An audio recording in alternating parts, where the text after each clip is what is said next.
Strike! Hey guys, welcome to Braddels Gaming, and to another long-awaited gameplay breakdown, this time for Discovery. Discovery was released exactly a year ago in May 2022, and it's a map set in the deep South American jungles at around the time of the end of the Aztec era. And today, like we do with every gameplay breakdown, we're going to be looking at this map in terms of its gameplay. Did it do what I set out for it to do in a game of multiplayer?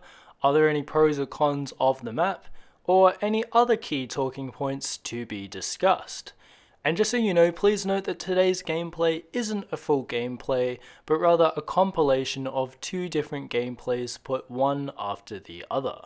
Now the first observation is that for every single game that I played on Discovery, it always seems as if the Spanish Conquistadors team, the team that spawns in the wooden fort, is straight away the more attacking team. They, regardless of whether they've played this map before or not, always seem to take up the offensive option of leaving their fort and going to the Aztec temple as soon as the game begins.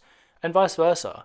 The Aztec Warriors team, the team that spawns in the Aztec temple, always seem to defend first, preferring to stay inside their temple and waiting for the conquistadors to come to them. I'm not really sure what prompts this. It could just be that everyone collectively finds the Aztec temple a little bit more interesting to fight in than the wooden fort of the Spanish conquistadors. But funnily enough, it's what I set out to achieve as the map's creator from the get-go. As much effort as I poured into the Spanish's wooden fort, my vision as the map's creator from the beginning was always to have the Aztec fort, or the Aztec temple, as the main arena for the fight during games played in Discovery. So it's really interesting and pleasing to see that players are in the same mind as me for where they primarily choose to go and fight during a game of Discovery. The other thing I'm pleased about is just the general visuals of the map. I really set out to make this map a really lush environment for players, as it is technically set in a jungle, and I really wanted to kind of beautify this map from the beginning, doing a lot of work to provide extra detailing, especially in the form of vegetation that is all over the map, especially the grass. I basically individually placed every single one of the grass elements that you see on the screen.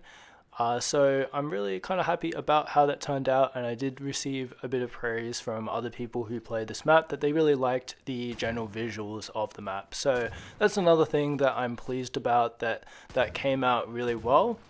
But also, whilst the map does have its positive moments, it's certainly not without some issues, and we'll get into these now. Discovery has had two main issues since being released into the arcade. One, an issue of my own doing, and another issue outside of my control that I unfortunately had to cut back in a re-released version I republished to the arcade because of this. So what was the force issue? Let's start with that one. Well, in the map breakdown video, I talked about a hidden room at the back of the Aztec temple. I actually didn't reveal in that video what was contained in this hidden room, as I was going to reveal it through the gameplay footage, but now can't. But essentially, it was an Easter egg kind of inspired by the film Alien vs Predator, where this Aztec temple was once a place of tribute and worship to the predator species. Inside the hidden room was a very futuristic layout, including a predator rifle on the table in the center of the room, i.e. Far Cry's Lost on Mars Nerve Reaper laser gun, giving anyone on the map with a keen sense of exploration a reward that would give them a much greater competitive advantage over their enemies. Unfortunately, I had to completely remove all remnants of this room because somehow whenever I published this map, the game decided that anybody who entered this section of the map would be killed off immediately. No, this part of the map certainly wasn't outside the map boundaries, nor did I add a region kill zone, but for whatever reason the map when published into the arcade kept thinking that. I did add a region damage over time zone, meaning that players who entered the room would start taking damage and that they'd only have a certain amount of time to get in there to grab the weapon and then get out, which I tested in the map editor to perfection, but again, whenever I actually published the map into the arcade, it just kept reverting to a region damage kill zone, which was very frustrating, and it meant that people thought I was trolling them, but I wasn't. It was just, for whatever reason, the editor and the arcade acting really weirdly. And so it made me look pretty bad, especially on one of Sambuild's live streams where I told everyone to look for the hidden room, and when they found it, they would enter it and die, and then they thought I was trolling them. So yeah, it wasn't very fun for me, although it wasn't very fun for anybody else as well. So what I ended up doing is I just ended up, removing it from the map, unfortunately, which, of course is a shame because I think it did add a really cool kind of dynamic to the map, both in terms of a cool little Easter egg, but also in terms of, just increasing, I suppose, replayability for players, trying to find that hidden room, or wanting to, once they've known the location of the hidden room, going there to get that competitive advantage. Thankfully, the gameplay dynamic that does work in this map, however, and funnily enough, is Mr. Yeti in the center of the temple's entrance courtyard, which I found does his job very well in forcing the Conquistador team to use the temple's side pathways instead of cutting through the middle and straight past Mr. Yeti. So I suppose that is indeed another positive. Moving back into the issue of this map of my own fault as the creator, which was definitely an oversight I had whilst building the map, is the lack of entrances for either team's base. When building the map, it didn't really occur to me how this could be an issue, as I was probably too focused on making the map look very visually appealing.